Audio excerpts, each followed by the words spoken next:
हमारे जो प्रधानमंत्री है उन्होंने हमारी बेटियों को, हमारी बहनों को विधानसभा और लोकसभा में जो है वो 33% आरक्षण दिया, और जिसका जब परचम है वो लहराएगा तो आप देखेंगे विधानसभा में 68 सीटों में से जो है 22 सीटों पर हमारी बहन और बेटियां और माताएं खड़ी होंगी।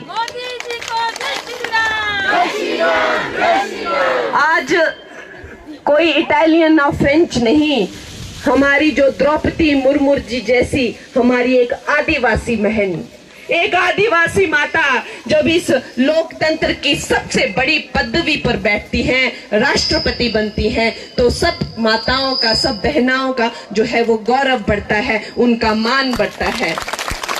तो ऐसे हमारे प्रधानमंत्री हैं जिनको गुणों का अगर हम बखान करने लगे तो सुबह हो जाए, निश्चय ही उनका इतना पवित्र चरित्र है, उनके चरित्र पे कोई दाग नहीं है।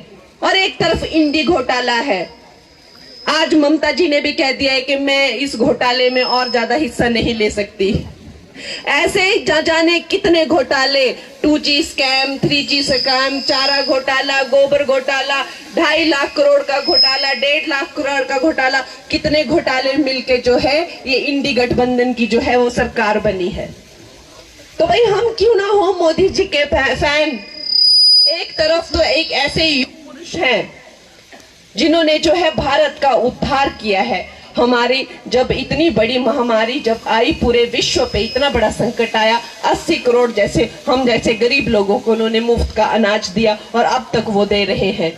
आयुष्मान में हमारे जितने भी बुजुर्ग हैं, एक वक्त था जब रोग और ये सब होता था तो जमीन बेचते थे, गहने बेचते थे, और मजदूर भाई मजदूर बहनें अक्सर सोचती थी हमें कोई पेंशन नहीं, और पेंशन का पैसा किस लिए चाहिए होता है, इलाज के लिए चाहिए होता है, बुढ़ापे में बुरे वक्त के लिए चाहिए होता है। वो हमारी दिक्कत भी थी जो है वो मोदी जी ने जो है खत्म कर दी। आयुष्मान योजना से विश्व का सबसे बड़ा स्वास्थ्य बीमा, अब तक उसके लाभार्थी 50 करोड़ अकाउंट के थ्रू जो है उनके लाभार्थी हैं।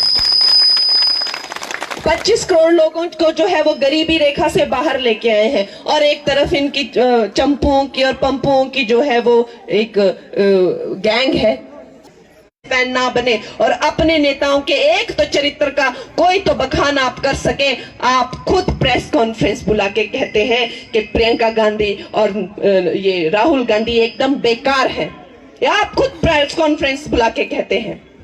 आपकी माता जी जो है, प्रतिभा जी जो है, वो कहती हैं कि हमारी जो कांग्रेस है इसने लोगों का कोई काम नहीं किया, कार्यकर्ताओं का कोई काम नहीं किया, किस मुंह से हम वोट लेने जाएंगे, अब हम नहीं खड़े होंगे, हम इलेक्शन नहीं लड़ेंगे। ये आप कहते हैं, ये हम नहीं कहते, क्योंकि आपके नेता जो है वो तारीफ के लायक है ही नहीं।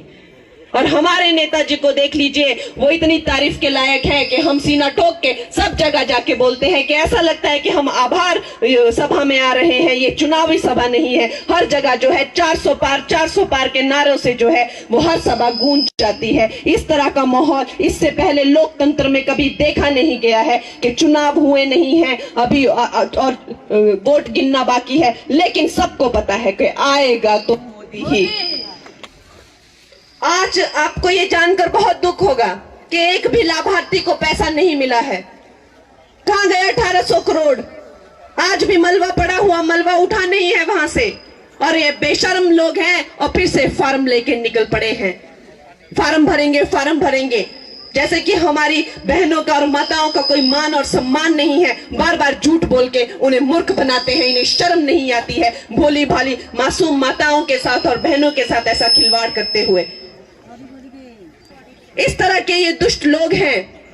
दोस्तों, ये जो भ्रष्ट सरकार है, इस भ्रष्ट सरकार का जो है यहाँ पे हमें बिल्कुल अंत करना है, और आप लोगों की ही विश्वास और निष्ठा और आप लोगों के ही प्यार ने मुझे यहाँ आपके पास बुलाया है, और अब आप ही लोगों के प्यार को जो है अब आप लोगों को ही मुझे आगे लेके आना है। आप लोगों ने ही मुझे जताना भी है, और आप लोगों ने ही मुझे अब बनाना भी है, और दिल्ली तक पहुंचाना है।